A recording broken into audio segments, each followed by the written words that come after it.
1, 2, 3,000. Pakibilang na din, iho, saka pakicheck na lang din.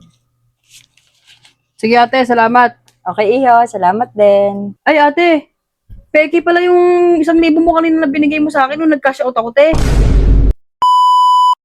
Te? Ay, ano yun? Te, pa-cash out nga po. Ay, pasan na lang dyan, iho, sa number na dyan sa labas. Ah, sige po. Isama ko na rin po yung charge, te, 3,000. O, sige, iho. Te, okay na po. Wait lang, check ko lang, ha? Sige po.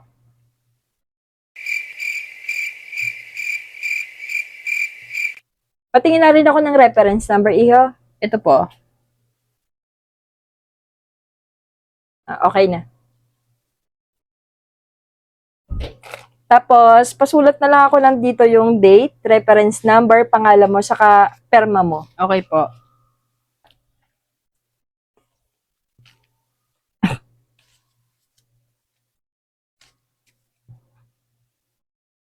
Okay na po.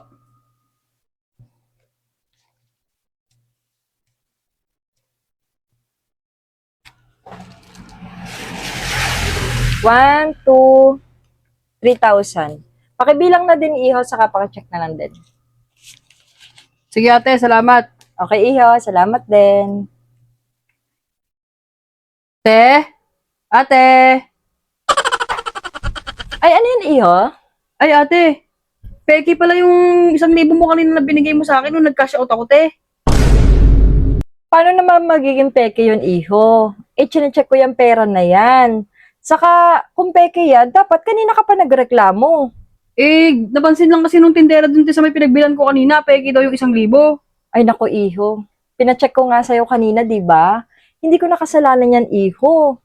Saka, napaka-imposible niyan, iho, na peke yung ibibigay ko sa'yo. Kasi ako, bago ako nagtatanggap ng pera, iho, talagang kinikilatis ko yung pera na tinatanggap ko sa mga customer ko. Eh, paano yan, te? Paano ko mabibili to ngayon, te? Kung peki naman pala. Ay, nako, iho, hindi ko nakasalanan yun. Kasi bago ka tumanggap din ng pera galing sa tindera, dapat chinecheck mo ding mabuti kung peke ba yung pera niya o hindi. Kasi ako ganyan din ang ugali ko, iho. Tinitingnan ko mabuti kung peke yung pera o hindi. 1,000 pa naman yan. Eh, sa'yo lang ako nag-cash out kanina, te. Paano nangyari yun? Ay, nako, iho. Napakalabo naman ng sinasabi mo. Ayoko rin sa'yo, mag-isip ng masama sa'yo. Eh, sige, te. Kung ganun, eh, tatapon ko na lang tong 1,000 na to. Parang palang silbi. Ay, ikaw, iho. Kung anong gusto mong gawin dyan sa 1,000 na yan. Sayang naman yung 1,000 ko. Dahil pala, hindi na ako nag-cash out sa'yo, te. Ay, nako, iho, wag mo ko sisihin dyan. Dahil ako, sigurado ako na binigay ko sa'yo yung pera, totoo yung mga pera na yon. Kaya nga, pinapacheck ko sa'yo eh. Te, wala ka bang CCTV man lang dyan para ma-check natin kung peki yung pera? Ay, meron akong CCTV, iho. Madami akong CCTV. 6 yung CCTV ko na yan.